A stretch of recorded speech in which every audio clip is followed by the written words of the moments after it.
Hey guys, what's going on? It's your boy John from JT's Vending. Thank you guys for rocking with us today. Today is Friday, January 31st, 2025. I hope you guys have been having a blessed day. It's Friday, so make sure you put some money up out of your paycheck. I've been coaching people that don't have a plan with money at all. Do $25 a pay period. Get your paycheck, move over $25 to your savings account, leave it there. Don't touch it. That's just on the low end, guys. Have to plan. You have to have a plan with money in order to win. In order to make sure you have money when you need the money when an emergency happens. So saving a little bit now, like what's that? I told one of my guys I was coaching. I said money has one language, and it speaks, and it says, if you save me now, I will save you much later.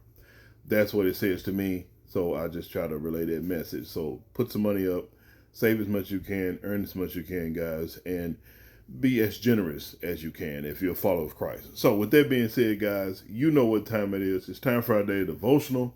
It's time we give God a piece of our day and we read his word. And for me, it helps me bring my world together when I give God a piece of my day, because he's blessed me with so much, blessed me to be alive, food, health, and strength, just give me so much.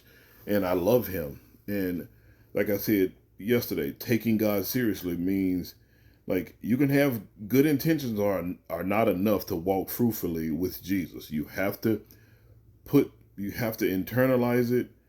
You have to spend time on it, and you have to act you have to act because of it. If you love something, you spend time. I love my family, so I spend time with them. I love God, so I spend time with him. That's how it works. Anyway, time for our daily devotional. It's entitled Consistent Remembrance.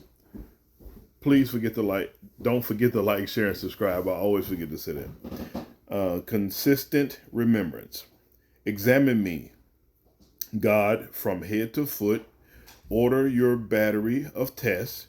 Make sure I'm fit inside and out so I never lose sight of your love, but keep in step with you, never missing a beat. Psalms chapter 26, verses 2 and 3. Your mouth, whoa, I said your mouth. I don't know what I'm going for. You're a month into the new year. Take stock of what God has been doing in and around you. It's all too easy to lose sight of what it took to make it. Boy, let me shake my head. Let me shake things up. Focus on what I'm reading.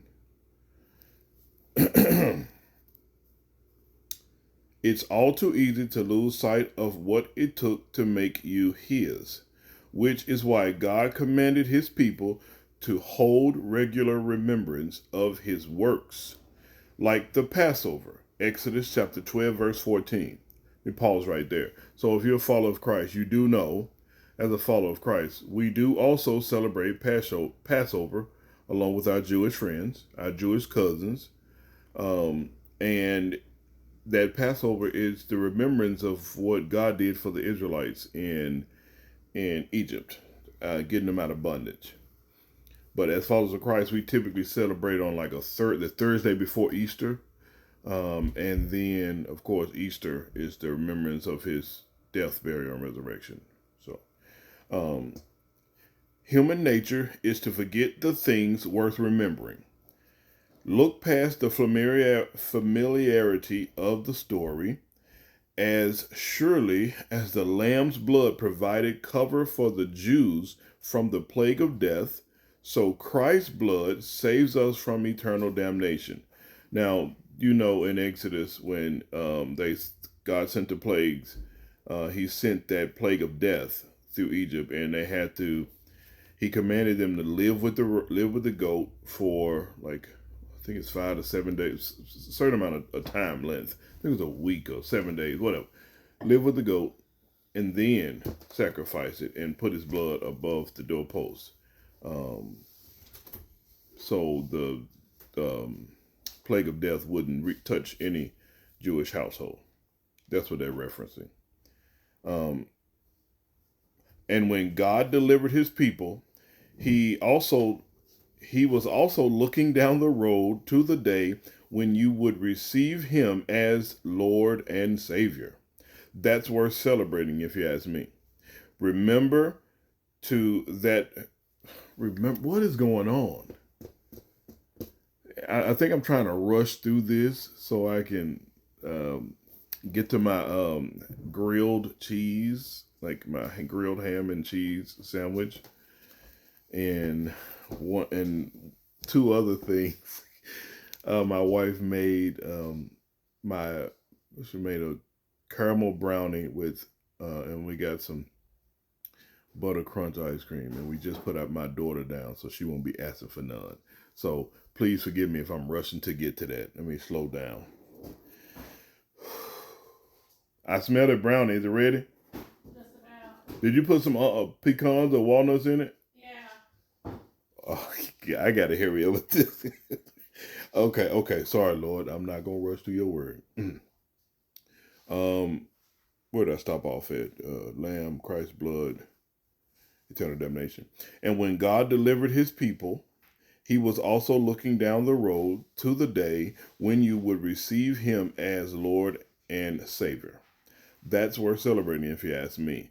Return to that place of wonder, reminding yourself of your need for God and the trust of a child relying on his dad for his needs in Matthew chapter 18, verse 3. Avoid saying this phrase as a follower of Christ. I've seen too much, know too much to ever be that innocent again. The moment you surrendered to God was the truest moment of your life. Trust its lessons. Father, never let the awe and wonder of what you did to save me become stale to me. Thank you for giving me life and eternity with you. May God add a blessing to the hearers and the doers of his word. I hope you guys, like I said, continue to share this YouTube channel with everyone that you know that might like to hear about God and finances or biblical principles about handling money. We love you guys. Truly try to be kind to your fellow man. Take God seriously.